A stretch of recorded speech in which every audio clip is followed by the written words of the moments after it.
ఈ స్ట్రోక్ వచ్చిన వ్యక్తికి అతనికి ఏదో మార్పు వచ్చింది తెలుస్తుంది, చెయ్యి లేపలేకపోవడమో లేకపోతే మాట పడిపోవడమో ఇట్లాంటిది ఇమీడియట్గా యాజ్ ఎర్లీ యాజ్ పాసిబుల్. ఎందుకంటే ఈ ఏవైతే మన బ్రెయిన్లో కణాలు ఉన్నాయో న్యూరాన్స్ అంటాం, న్యూరాన్స్ కానీ ఆస్ట్రోసైట్స్ అండ్ సపోర్టివ్ సెల్స్ ఉంటాయి.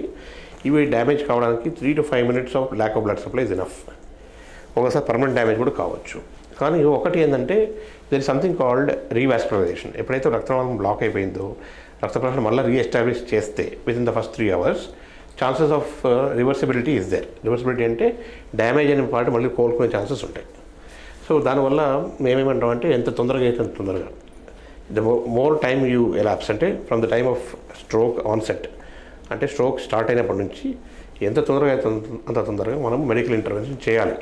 చేయకపోతే పర్మనెంట్ డ్యామేజ్ అయ్యే ఛాన్సెస్ ఉంటాయి. పర్మనెంట్ డ్యామేజ్ లైఫ్ లాంగ్ చెయ్యి కాలు పని చేయవు, లైఫ్ లాంగ్ స్పీచ్ పడిపోయే ఛాన్సెస్ అట్లా ఉంటాయి. సో దాని గురించి ఏమంటామంటే దీంట్లో ఇస్కెమిక్ స్ట్రోక్లో థ్రాంబోలైసిస్ అనేది చేయొచ్చు. అంటే థ్రాంబస్ అని చెప్పాను నేను, రక్తనాళాల్లో రక్తం గడ్డగట్టడాన్ని మనం థ్రాంబస్ అంటాం. ఈ థ్రాంబస్ని మనము సడన్గా ఒక ఇంజెక్షన్ ఇచ్చి థ్రాంబోలైటిక్ ఇంజెక్షన్ ఇచ్చేసి ఈ థ్రాంబస్ని బస్ట్ చేసేసి దాన్ని కరిగిచ్చేస్తే మళ్ళీ రక్త ప్రసరణ ఏర్పడుతుంది. ఇది ఫస్ట్ ఆఫ్ ఆల్ ఇది స్ట్రోక్ రాగానే ఇమ్మీడియట్గా హాస్పిటల్కి వెళితే ఫస్ట్ 3 hours అయితే మనం ఇది చేయొచ్చు. బట్ నేను చెప్పినట్టు 2 రకాల స్ట్రోక్స్ ఉంటాయి. హెమరేజిక్ స్ట్రోక్ ఉంటుంది, అంటే రక్తస్రావం జరగడము, ఇంకోటి ఇస్కెమిక్ స్ట్రోక్. ఇస్కెమిక్ స్ట్రోక్కే ఈ థ్రాంబోలైసిస్ పనికి వస్తుంది. అందుకోసమే ఫస్ట్ మనం స్కాన్ చేసి కొన్ని క్రైటీరియా ఉంటాయన్నమాట. ఈ క్రైటీరియా ఉంటే ఫస్ట్ అది హెమరేజ్ కాదని నిర్ధారణకి రావాలి. హెమరేజ్ ఉన్నప్పుడు థ్రాంబోలైసిస్ చేస్తే ఇంకా ఎక్కువ హెమరేజ్ అవుతుంది.